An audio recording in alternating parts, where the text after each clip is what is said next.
The 2023 Washington Nationals will probably not be a good baseball team, but being a not good team can manifest in different ways. There's the team that's lacking talent and polish, but is scrappy, fights until the final out, has that dog in them, and most importantly, makes their opponents work hard for their victories. The other version of a bad team is one that completely embarrasses themselves every day. I prefer option 1, and one way the Nats can overperform this season is by improving on the bases.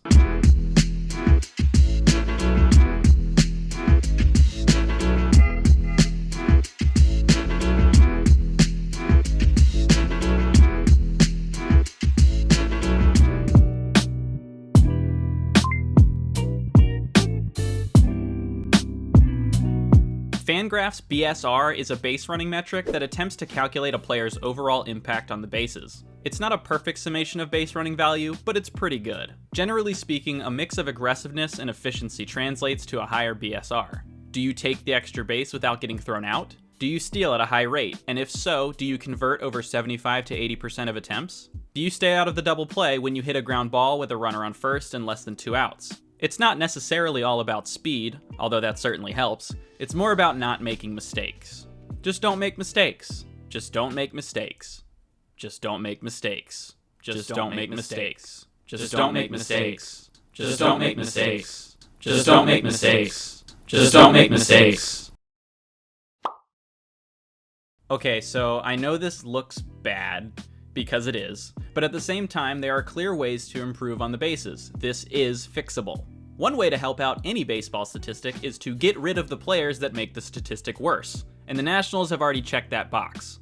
BSR is calculated using 3 different metrics: ultimate base running, weighted stolen base runs, weighted grounded into double play runs, and ultimate weighted stolen base double play base running runs above average. Percentage. Squared. That last one is a joke, but they really need to make these easier to say. So we take the value of those 3 metrics, add them up, and you get BSR. For the 2022 Nationals, that would be a value of negative 25.1.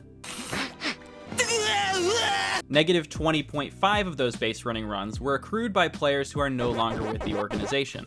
The Nationals led the league in double plays grounded into and were on a record-setting pace before the trade deadline. A lot of these double plays came via Josh Bell, Nelson Cruz, and Juan Soto, who aren't here anymore. Josh Bell specifically had a rough time on the bases due to his propensity to hit the ball hard on the ground. So those players leaving certainly helps on the bases, but there's still plenty of work to do with the guys who remain. The current roster needs to improve their situational base running badly. Here's an example of what not to do. CJ Abrams is going to take off for third base on a ground ball to the left side of the infield with 0 outs. Does CJ A, get promptly thrown out, B, slide in safely, or C, the ball gets thrown away into the dugout and he scores? The answer was D. It doesn't matter. This was a bad play the second he took off for third base with 0 outs on a ball hit in front of him. Not knowing the situation is how you give away outs, and the Nationals did it a ton last season. Here's Ruiz not knowing how many outs there were, causing a slowdown at third base. Here's Victor Robles widely rounding second base, down by 3 runs with the tying run coming up for absolutely no reason. Bad way to end the inning after you just got a break. This is the type of stuff that loses you games. Fundies, baby. While I'm here, I have a public service announcement. Lane Thomas. My brother in Christ, I need you to get moving. Lane Thomas is fast, and I don't think the Nationals or even Lane himself know that. StatCast Bolts measures every time a player registers a sprint speed over 30 miles per hour on a competitive run to first base. Lane Thomas is 13th on that list. He's up here with the big boys, and he's faster than these guys, which makes 8 stolen bases out of just 12 attempts absolutely disgusting. There are many players who are far slower by average sprint speed than Lane Thomas's 29.4 feet per second. He had more bolts than the league leader in stolen bases, John Birdie. A guy with 41 stolen bases has virtually identical running statistics to Lane Thomas. Lane Train, let's get moving.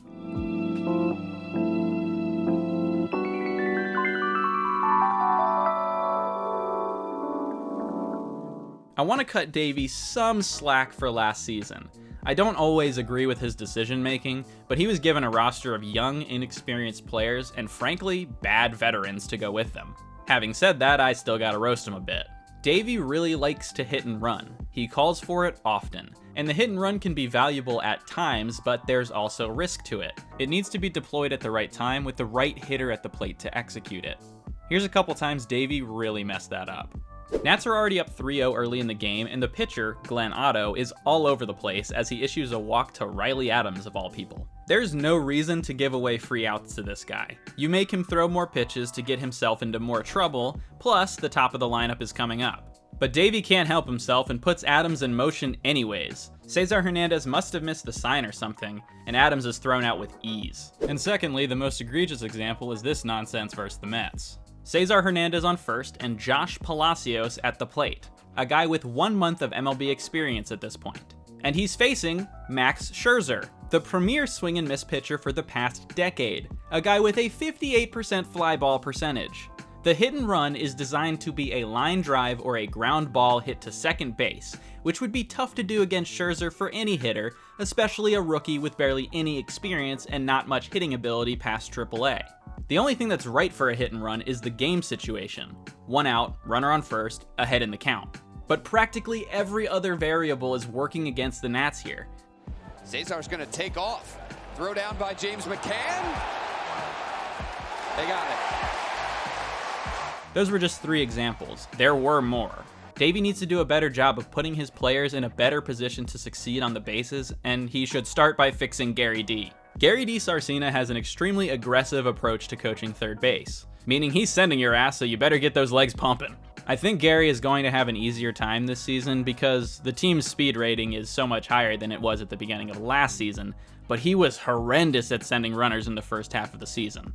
I'm not going to spend a ton of time on him because I'm sure you've noticed he wasn't great at his job by watching the footage from this video, but what you need to know is that Gary likes to send fast runners in the wrong situation and slow runners in the right situation. Here's what I mean. First, we have Lane Thomas. He hits a gapper and gets the quintessential bounce to potentially turn this triple into a home run. But it's still going to be close because the outfielder retrieving the ball is Hunter Renfroe, who led the league in outfield assists the previous season. It's a 2-run game. There's only 1 out, and it's getting late. You need this base runner. Instead, D Sarcina sends him home, and it's not even close at the plate. This is the wrong time to send the right runner. Now, in the opposite situation, we have 2 outs, which is when you'd normally be more aggressive sending runners. In this case, ball goes up the middle for a single, and most of the time, it's a no-brainer. You send the runner. But the runner this time is Luke Voit. And I don't know if you've ever seen a tank move, but they ain't fast. The situation is the correct one, but Voit was never going to have a chance to score here. So just hold him. And finally, here's a bit of both. The runner is Nelson Cruz, there's only 1 out, the ball was hit sharply, and the man in center field is Adolis Garcia. And he's thrown out by 5 steps. Lulz. Yeah, I went there. Okay, so to conclude here, I'm going to give you my 3 keys to the Nationals base running success for 2023. Key number 1, get moving. The new pickoff rules and bigger bases are going to make base stealing a more prominent strategy than they have been in a while. The Nationals have a young team, and a lot of guys have good to elite speed. I say they get aggressive stealing bases. Key number 2, fundamentals. This was a huge issue last year. You gotta know what to do in each situation. Know how many outs there are. Know which outfielders can throw you out. Don't run to third when the ball is hit in front of you. Freeze on a line drive. Sounds simple, I know, but it's only simple if you drill it over and over again before the season starts. And key number 3. If you mess up and get into a rundown, let the guy behind you take your spot on the bases before you get tagged out. Mistakes happen. Don't compound your mistake with another mistake. Alright, well, I think I touched on mostly everything I wanted to in this video. It's important we manage our expectations for this team in terms of a win-loss record, but what we can expect is for these players and coaches to play a cleaner brand of baseball than they have the last 2 seasons. Make contact, play strong defense, and most importantly, run the bases efficiently.